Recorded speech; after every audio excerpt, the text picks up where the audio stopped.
നിന്റെ മറ്റവൻ.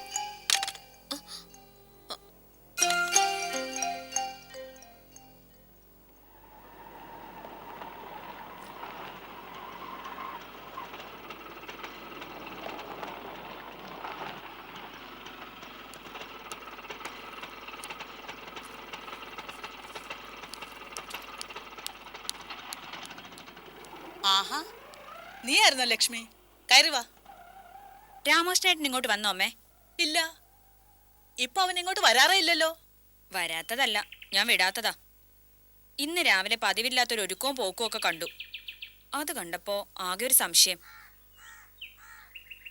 ദേ, ഭർത്താവ് കൈവിട്ട് പോകാതിരിക്കാൻ നമ്മൾ പെണ്ണുങ്ങളാ ശ്രദ്ധിക്കേണ്ടത് എന്ന് കരുതി ഇങ്ങനെ അവനെ വീട്ടിന്റെ അകത്ത് തളച്ചിടുന്നത് ഒട്ടും ശരിയല്ല ലക്ഷ്മി. ആണുങ്ങൾ പുറത്തു പോയാലല്ലേ വീട്ടിന്റെ അകത്ത് അടുപ്പ് പുകയൂ. ഇപ്പൊ പുകച്ചിൽ അടുപ്പിലല്ല, എന്റെ മനസ്സിലാ. അയാളെ കയറൂരി വിട്ടാലേ പിന്നെ വീട്ടു ചെലവ് തരാനും എന്നെ നോക്കാനും ആളെ കിട്ടില്ല. കണ്ട അലവലാതി പെണ്ണുങ്ങളുടെ കൂടെ അങ്ങ് പോവും. ഹോ, ഭർത്താവിനെ കുറിച്ച് എന്ത് നല്ല ധാരണയാ. ഓ, നീ ഇവിടെ ഉണ്ടായിരുന്നോ? അത് ഫോൺ ചെയ്തപ്പോ മനസ്സിലായില്ലേ? ആര് ഫോൺ ചെയ്തു? ആരും ചെയ്തില്ല. വെറുതെ എന്റെ അടുത്ത് ലക്ഷ്മി നടന്ന ആടല്ലേ ലക്ഷ്മി. ഇങ്ങോട്ട് ഫോൺ ചെയ്ത് എന്റെ ശബ്ദം കേട്ട് ഞാനിവിടെ ഉണ്ടെന്ന് ഉറപ്പാക്കിയ ശേഷം ഫോൺ കട്ടാക്കിയതൊക്കെ നിങ്ങളാണെന്ന് എനിക്ക് നല്ല നിശ്ചയ. ആര്യ പള്ളിക്കലുണ്ടെന്ന് അറിഞ്ഞപ്പോ നേരെ ഇവിടേക്ക് വെച്ച് പിടിച്ചു. ആര്യക്കൊപ്പം ശൃംഗരിച്ചിരിക്കുന്ന ഭർത്താവിനെ കയ്യോട് പിടിക്കാൻ. അതേടി, അതിന് തന്നെയാ വന്നത്. തമ്മിൽ കാണാൻ പറ്റാത്തോണ്ടേ വീട്ടിലേക്ക് ഇടിച്ചു കയറി വന്നോളല്ലേ നീ. നീ എന്തു വേണ്ടാത്ത പണി കാട്ടാനും മടിക്കില്ല. ഞാൻ എവിടെ ഇടിച്ചു കയറി വരാറില്ല.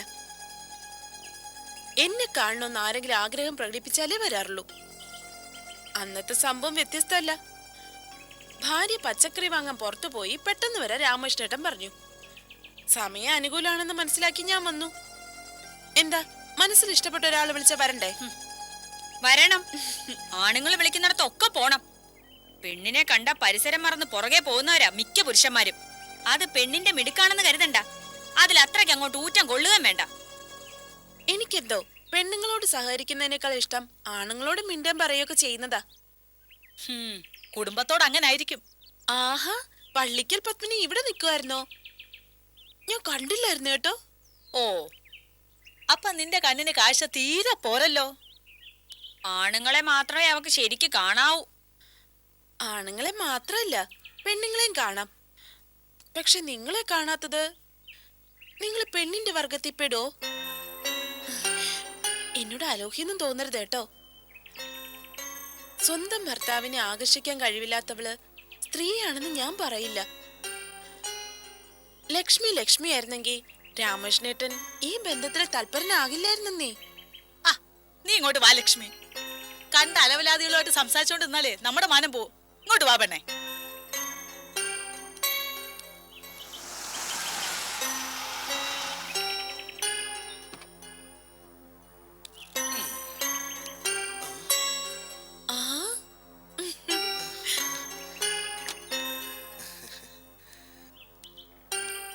എന്റെ ഈശ്വര, എത്ര ഭംഗിയായിട്ടാ നീ റൂട്ട് ക്ലിയർ ആക്കി തരുന്നേ. വിലക്ക് മറികടന്ന് രാമകൃഷ്ണേട്ടൻ ഇങ്ങ് പോന്നോ? പോന്ന കാര്യമൊന്നും പറയണ്ട. ആനയെ അടവ് പഠിപ്പിക്കുന്ന പോലെ എന്റെ പിന്നാലെ കൂടിയിരിക്കുക ബാധ. അന്ന് ആര്യ വീട്ടിൽ വന്ന ശേഷം അവളും പുറത്തേക്ക് ഇറങ്ങില്ല, എന്നെ ഇറക്കിയില്ല. പുറത്തിറങ്ങി ഒരു ചായ കുടിച്ചിട്ട് ദിവസം എത്രയെന്ന് ആയിരിക്കറിയോ? നട്ടലില്ലാത്ത പുരുഷന്റെ ദയനീയതയിൽ ഞാൻ സഹതാപം രേഖപ്പെടുത്താറില്ല. പുരുഷൻ പുരുഷനായിരിക്കണം. ഞാൻ ചെറുതായിട്ട് പൗരുഷം കേട്ട തുടങ്ങിയത് എന്റെ ആര്യയെ. അതിന്റെ മുന്നോടിയായിട്ടുള്ള വരവാ ഇത്. ഇവിടേക്ക് വന്ന അവളെ ഏതാണ്ടൊക്കെ അങ്ങ് മലമറിക്കുമെന്ന് പറഞ്ഞിരുന്നില്ലേ? കാണാലോ എന്താ സംഭവിക്കാൻ പോകുന്നു. ഞാൻ എനിക്ക് ബോധിച്ചെടുത്തു പോയി. കാണേണ്ടവരെയൊക്കെ കാണുകയും ചെയ്യും. കാണോ താൻ കാണോ?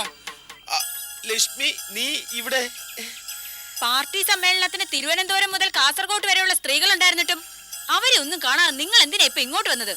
അല്ല, ഞാന് അങ്ങോട്ട് പോവാൻ തന്നെ പോകുന്നേ. അതിനു മുമ്പ് ആ പറ. അയ്യോ, അമ്മയെ കണ്ട് അനുഗ്രഹമാകാൻ വന്നതാ. എന്നിട്ട് അമ്മയെ കണ്ടോ? അതോ? സത്യമായിട്ട് ലക്ഷ്മി, വെറുതെ കള്ളസത്യം ഇടരുതെന്ന് നിങ്ങളോട് ഞാൻ ഒരുപാട് തവണ പറഞ്ഞിട്ടുള്ളതാ. ഈശ്വര, ഇതെന്തൊരു പരീക്ഷണോ? ആ, പരീക്ഷണം. രാവിലെ കുളിച്ച് കുട്ടപ്പനായിട്ട് പോകുന്ന പോക്ക് കണ്ടപ്പോഴേ എനിക്കറിയാം ഇന്ന് എവിടാ മീറ്റിംഗ് നടക്കുന്നതെന്ന്. അമ്മയും അച്ഛനും ഒക്കെ ഇയാളെ വീട്ടിൽ കയറ്റുന്നത് കൊണ്ടാ ഇയാൾ ഇത്ര തന്റെ ഇടത്തോടെ ഇവിടെ കയറി വരുന്നത്. നിങ്ങൾക്കെങ്കിലും നിങ്ങളുടെ മകനെ ഒന്ന് കടിഞ്ഞാൻ ഇട്ടൂടെ? ഇങ്ങോട്ട് നടക്കും മനുഷ്യ. ഇനി എന്ന് നിങ്ങളുടെ തല കരിക്കലത്തിൽ തന്നെ ആയിരിക്കും. ഇത്ര വയസ്സ് കഴിഞ്ഞ തീയും പുകയും കൊണ്ട് ജീവിക്കണമെന്നാ നിങ്ങളുടെ ജാതകത്തില്. തലക്കുറി മാറ്റാൻ പറ്റില്ല. നോടക്കങ്ങോട്ട് ചെന്ന് വണ്ടി കയറ്. ലക്ഷ്മി മോളെ ദേ, ഞാൻ നിങ്ങളുടെ മോളല്ല, ഭാര്യയാ. പറഞ്ഞതനുസരിച്ചാ മതി. പോയി വണ്ടി കയറടോ.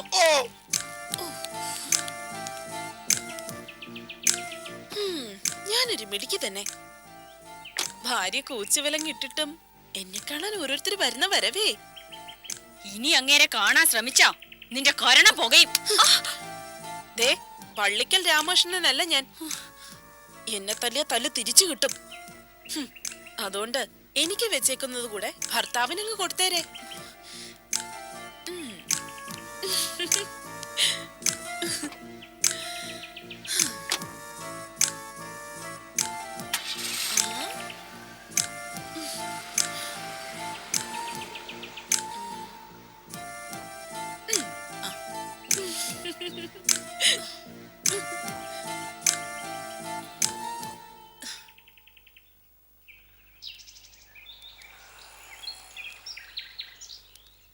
എല്ലാവരെയും സമാധാനിപ്പിക്കാൻ ശ്രമിക്കുന്നുണ്ടെങ്കിലും ഭീതി എന്നെയും കീഴ്പ്പെടുത്തിക്കൊണ്ടിരിക്കുക. അത്രയ്ക്ക് മനോബലവും ബുദ്ധിയും കരുത്തും ഉള്ളവരോടാ എന്നെ മത്സരം.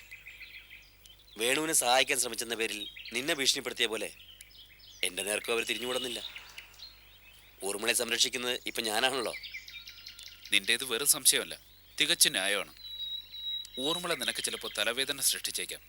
നിനക്ക് മാത്രമല്ല, നിന്റെ അച്ഛനും അമ്മയ്ക്കും മകൾക്കും ഒക്കെ. അതിൻ്റെ തുടക്കമെന്ന നിലയിൽ 1-2 തവണ അവർ വീടിനെ ചുറ്റിപ്പറ്റി വരികയും ചെയ്തു.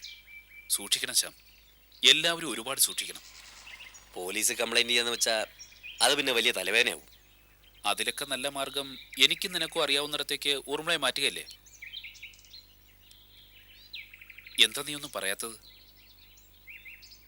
തൽക്കാലം അതിന് കഴിയില്ല എന്നതാണ് സത്യം. ഒരമ്മയുടെ സ്നേഹവാത്സല്യങ്ങൾ അനുഭവിക്കാത്ത എൻ്റെ അമ്മ ഇപ്പോൾ ഒരാശ്വാസത്തിലാണ്. അതിന് കാരണം ഊർമിളയാ. അമ്മയുടെ കാര്യം മറിച്ചല്ല, എതിർത്ത് നിന്ന് അച്ഛൻ പോലും ഊർമിളയ്ക്ക് പച്ചക്കൊടി കാട്ടിയിരിക്കുക. തുടക്കത്തിലെ ചെയ്യേണ്ടിരുന്നത് ഈ വൈകിയ വേള ചെയ്താൽ അത് ഒരുപാട് പേരോട് ചെയ്യുന്ന ക്രൂരതയായി പോവും. ഊർമിളയുടെ ആബ്സെൻസ് ഇനി എൻ്റെ വീട്ടിൽ സൃഷ്ടിക്കുക വലിയൊരു ശൂന്യതയായിരിക്കും. അങ്ങനെയാണെങ്കിൽ ഇതിന്റെ പേരിൽ ഉണ്ടാവുന്ന അത്യാഹിതങ്ങൾ എന്തായാലും അത് നമ്മൾ ഫേസ് ചെയ്തേ മതിയാവും. എന്നാലും ശ്യാം, വേണുവിനെ കടത്തിക്കൊണ്ടുപോകാൻ അവർ ഒരു നിമിഷം വൈകിയിരുന്നെങ്കിൽ, അതിനു മുമ്പേ നീ വേണുവിനരികിൽ എത്തിയിരുന്നെങ്കിൽ. കടുത്ത നിരാശ ഉണ്ടാക്കുന്ന ചിന്തയാത്. ഇടയ്ക്കൊന്ന് ബോധം വന്നപ്പോൾ എന്തൊക്കെയോ പറയാൻ ശ്രമിച്ചതാ. ആരോഗ്യസ്ഥിതി മോശമായതുകൊണ്ട് ഞാൻ അതിനനുവദിച്ചില്ല. ഒരുപക്ഷെ പറയാമെന്നത് തനിക്കുണ്ടായ അപകടത്തെക്കുറിച്ചായിരിക്കാം. ദൈവം അയാൾക്കൊപ്പമില്ല. ഒരുപക്ഷെ അയാൾക്കത് മോശ സമയമായിരിക്കും. ഇല്ലെങ്കിൽ രക്ഷപ്പെടാൻ കിട്ടിയ സുവർണാവസരം ഇങ്ങനെ പാഴായി പോവില്ലല്ലോ. ശരിയാ, കഴിഞ്ഞ കുറേ കാലമായി വേണു അനുഭവിച്ചതൊക്കെ മരണതുല്യമായ കഷ്ടപ്പാടായിരുന്നു. തെറ്റുകൾ ചെയ്യാതെ കുരിശിൽ തറയ്ക്കപ്പെട്ട ഭാഗ്യദോഷി. ഏറ്റവും വലിയ തമാശ ഇതൊന്നും അല്ല പീറ്റർ. വേണുവിനെ അഡ്മിറ്റ് ചെയ്ത സമയത്ത് ഊർമിളയും കൂട്ടി അച്ഛനും അമ്മയും ഹോസ്പിറ്റലിൽ വന്നിരുന്നു. മടങ്ങിപ്പോകവേ യാത്ര ചോദിക്കാനായി അവർ എൻ്റെ അടുത്ത് വന്നു. അപ്പൊ ഞാൻ വേണുവിനെ ട്രീറ്റ് ചെയ്യായിരുന്നു. വേണുവിന്റെ മുന്നിൽ നിന്ന് എന്നോട് സംസാരിക്കുമ്പോഴും ഊർമിള കണ്ടില്ല അയാളെ. ഒരു മനുഷ്യന്റെ ഭാഗ്യക്കേടല്ലെങ്കിൽ പിന്നെ എന്താ ഇതൊക്കെ? ഓർത്തിട്ട് തലയ്ക്കാകെ ഒരു മരവിപ്പ് പോലെ. ഓവർ എക്സൈറ്റഡ് ആവേണ്ട ശ്യാം. ഒരു കണക്കിന് നമുക്ക് ആശ്വസിക്കാം, വേണു ഇപ്പോഴും ജീവിച്ചിരിക്കുന്നല്ലോ എന്നോർത്ത്. പക്ഷേ ആ ഉറപ്പ് എനിക്കിപ്പോൾ നഷ്ടപ്പെടുകയാണ്. അത്രയ്ക്ക് ദയനീയമായിരുന്നു അയാളുടെ അവസ്ഥ. ശാരീരിക പീഡനം ഏൽപ്പിക്കുകയും വിശപ്പിന് ആഹാരം കൊടുക്കുകയും ചെയ്യാത്തവർ അയാൾ നന്നായി ട്രീറ്റ് ചെയ്യുന്ന എന്താ ഉറപ്പ്? ശാരീരികമായും മാനസികമായും ആഘാതം ഏൽക്കാൻ ഇനി ആ ശരീരത്തിന് ബലമില്ല. സകല വേദനകൾക്ക് അവധി നൽകി അയാൾ മരണത്തിന് കീഴടങ്ങിയാലും അത്ഭുതപ്പെടാനില്ല പീറ്റർ.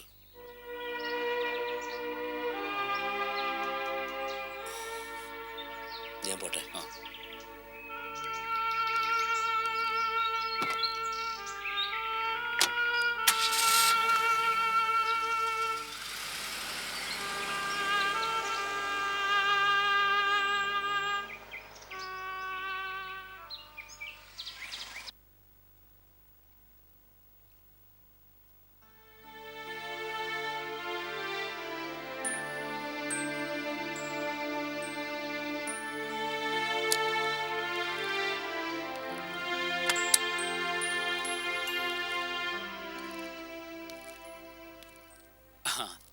മായോ എപ്പോ എത്തി? ഈ വഴിക്കൊന്നും കാണാറേ ഇല്ലല്ലോ. ആകെ ഒരു മരവിപ്പാ പീറ്ററേട്ടാ. എവിടേക്കെങ്കിലും പോകാനോ ആരെയെങ്കിലും കാണാനോ തോന്നുന്നില്ല. അതിന്റെ കൂടിപ്പോ മറ്റൊരു മാരണം കൂടി ഒപ്പിച്ചു വെച്ചിരിക്കുക എന്റെ പൊന്നാങ്ങള. ആ ഫോട്ടോയുടെ കാര്യമില്ലേ, നമ്പ്യാരങ്ങൾ എന്നോടെല്ലാം പറഞ്ഞിരുന്നു. ഒപ്പം വേണുവിനെ കുറിച്ച് അന്വേഷണം വേണ്ടാന്നും. മായയുടെ അഭിപ്രായം എന്താ? ആ ഫോട്ടോ സത്യമാണെന്ന് താൻ വിശ്വസിക്കുന്നുണ്ടോ? ഞാൻ മാത്രം വിശ്വസിക്കാതിരുന്നിട്ട് എന്താ പീറ്ററേട്ടാ പ്രയോജനം? പള്ളിക്കൽ തറവാട്ടിൽ ഒറ്റപ്പെട്ടു പോയവൾ കൂടുതൽ ഒറ്റപ്പെട്ടു. ഈ ഒരു സംഭവം കൊണ്ട് എനിക്കുണ്ടായ നേട്ടം അതാ. മായയുടെ മേൽ പഴിചാരായിരുന്നവർക്ക് മറ്റൊരു കാരണം കൂടി കിട്ടി. ഇതിനെ അങ്ങനെ കണ്ടാ മതി. എനിക്കൊരിക്കലും വേണു ഇത്രയും തരം താഴുമെന്ന് കരുതാൻ വയ്യ. ഹരിയുടെ കുഞ്ഞിനെ പ്രസവിക്കാൻ തയ്യാറെടുക്കുന്ന ഊർമിളയും തെറ്റായി ധരിക്കാനാവില്ല. ഇതൊക്കെ മറ്റാരുടെ ബുദ്ധിയാണ്. ആരുടെ? വെറുതെ രക്ഷപ്പെടാനായി അങ്ങനെ പറയാമെങ്കിലും മറ്റൊരു പ്രയോജനമില്ല പീറ്ററേട്ടാ. അച്ഛൻ്റെ അതേ അഭിപ്രായം തന്നെ എനിക്കും. ഇനി അന്വേഷണവും വേണ്ട, കാത്തിരിപ്പും വേണ്ട. മറ്റുള്ളവരുടെ സങ്കടവും കണ്ണീരും കണ്ടെന്ന് നടിക്കാതെ സുഖജീവിതം നയിക്കാൻ പോയവർ പോട്ടെ. എവിടെയെങ്കിലും സ്വസ്ഥമായിട്ട് ജീവിക്കട്ടെ. ആരെന്ത് പറഞ്ഞാലും മായ വേണുവിനെ തള്ളി പറയരുത്. സത്യം വളരെ വളരെ അകലെയാണ്. ആരൊക്കെയോ തീർത്ത ചക്രവ്യൂഹത്തിൽപ്പെട്ട് സ്വയം എരിഞ്ഞു തീരുകയാണ് വേണു. ഊർമിളയും വേണുവും വിവാഹിതരായെന്ന് എല്ലാവരും അടിയുറച്ച് വിശ്വസിക്കുന്നു. ചിലപ്പോൾ അവർ തമ്മിൽ കണ്ടിട്ട് മാസങ്ങളായിട്ടുണ്ടാവും. രണ്ടാളും രണ്ടിടത്താണെന്നാണോ? ആകാം, അത്രേ ഞാൻ പറഞ്ഞുള്ളൂ. ഞാൻ സംശയിച്ചു പോവുക പീറ്ററേട്ടാ. എന്ത് തെറ്റ് ചെയ്തു എന്ന് പറഞ്ഞാലും വേണുവേട്ടനെ ഇതേപോലെ സ്നേഹിക്കുന്ന ന്യായീകരിക്കുന്ന ഒരു സുഹൃത്ത് വേറെ ഉണ്ടാവുമെന്നു. ഉണ്ട്. എന്നെപ്പോലെ മറ്റൊരാൾ കൂടിയുണ്ട്, തന്റെ വേണുവേട്ടൻ. സ്വന്തം സുഹൃത്തായ ഹരിയെ അവൻ സ്നേഹിച്ചതുകൊണ്ടാണ് ഇത്രയും തിരിച്ചടികൾ അവൻ നേരിടേണ്ടി വന്നത്. ഒരുപക്ഷെ ഹരിയോടുള്ള വേണുവിന്റെ സ്നേഹം എന്നെക്കാളുമൊക്കെ 1000 മടങ്ങ് അധികമായാലും അത്ഭുതപ്പെടാനില്ല.